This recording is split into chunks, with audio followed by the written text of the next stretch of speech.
so many friends that are owners, and they're in a box. I mean, I've spoken to a couple of them. They say, we are in a situation where we have to do something.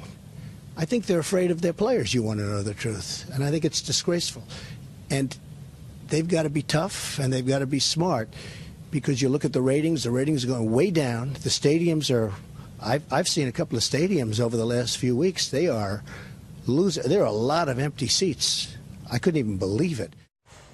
They don't show the empty seats, and they don't show the people booing either. There was an article in the Sporting News that talked about how one columnist had spoken to some people at a stadium, and they said, we were told, the camera operators were told, don't show the people booing because it's bad for business, essentially. Right. And also, it's already starting. They're starting at youth levels, stopping play, and high school levels, stopping to play the national anthem. The high school band kneeling and playing the national anthem. Well, Pete Hegseth was down in Indianapolis yesterday talking with President Trump. Pete, you got some great sound from yesterday.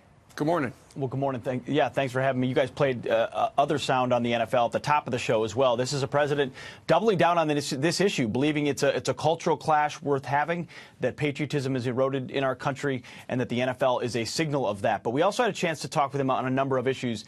He was there for his release of his tax reform plan. Also, why did the health care plan go down? Do they want to give it another go? And does that include working with Chuck and Nancy? We asked him all those questions, and this is what he had to say. Mr. President, we're here in Indiana. You're going to launch your tax reform plan in front of this crowd. Who is your tax plan intended to help? Really, the working people. We say the working people, middle class, the people that really haven't been treated right, Pete, and they have been treated right, really for a long time, have not been treated right.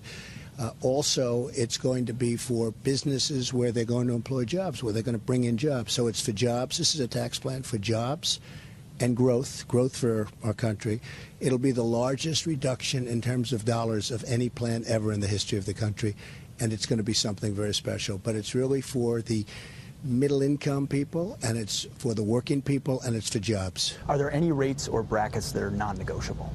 Yeah, the 20% is non-negotiable. I wanted to do it at 15%. This is for business. I want to do it at 15%. If you look at China, China's at 15%. Other countries are at higher. I mean, right now we're the highest taxed nation in the world.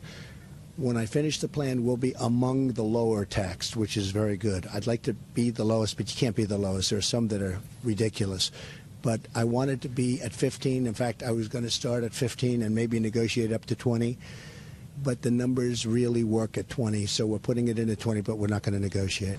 Mr. President, the health care bill this week went down in the Senate. What about this plan makes you feel confident that it won't meet the same fate?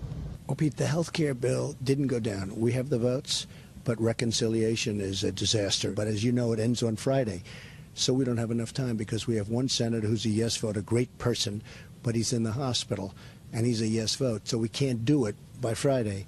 So we have the votes. We will do it sometime at the beginning of the year, but prior to the election in November. Do you still have confidence in Mitch McConnell? I do. I mean, look, I've dealt with Mitch for a long time, and I think he has to get rid of the filibuster rule. I think it's just a disaster for the Republican Party because it means you need 60 votes on most pieces of legislation, and you're not going to get it.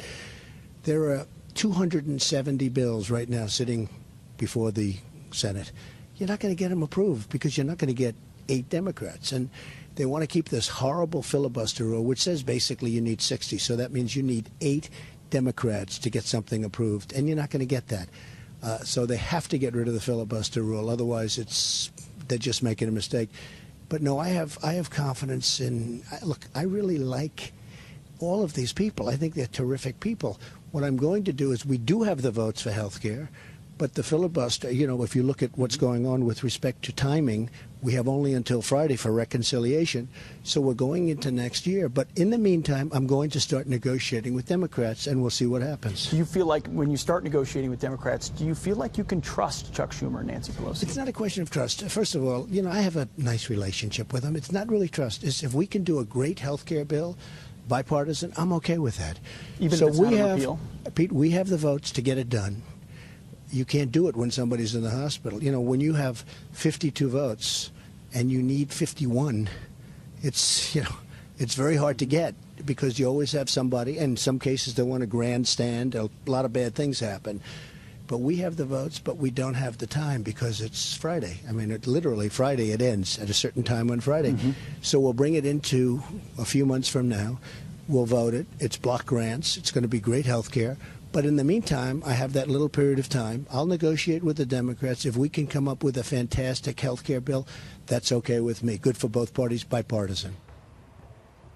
Guys, he was in great spirits. I feel like he's talking on an issue he wants to be talking about in tax reform as a businessman. He's wanted to for a long time. So he and his crew certainly in high spirits when they took the stage in Indiana. I hate to tell you, after all the problems with health care, sadly, it's not a big deal when it fails. We're almost used to it failing. It failed once in the House, now twice in the Senate. This was somewhat of a surprise that this got so much momentum. But in the big picture, I don't know what he means when he says he has the votes for one guy in the hospital. I don't know what that means. Do you? He seems to think that given time that they will come around, and that with the wind of tax reform, they can get a win and move into it. Also, as a businessman, the business model of just working with Republicans has not worked. So he's made it very clear he's going to have to do some wheeling and dealing with the Democrats, and he's ready to do it. On health care and on tax reform, though, Pete, one thing he says is a red line is that 20% on the corporate tax. He says, I start at 15 to give myself some wiggle room. I am not budging on 20. Yeah, and he said that again in the speech. 15% is where he wants to be. He realizes because of how they're going to pay for it that it has 20 is ultimately where they're going to land, but it sounds like he's going to stay very firm right there. Did he tell you how much money of the Pete Hegseth fortune you can keep?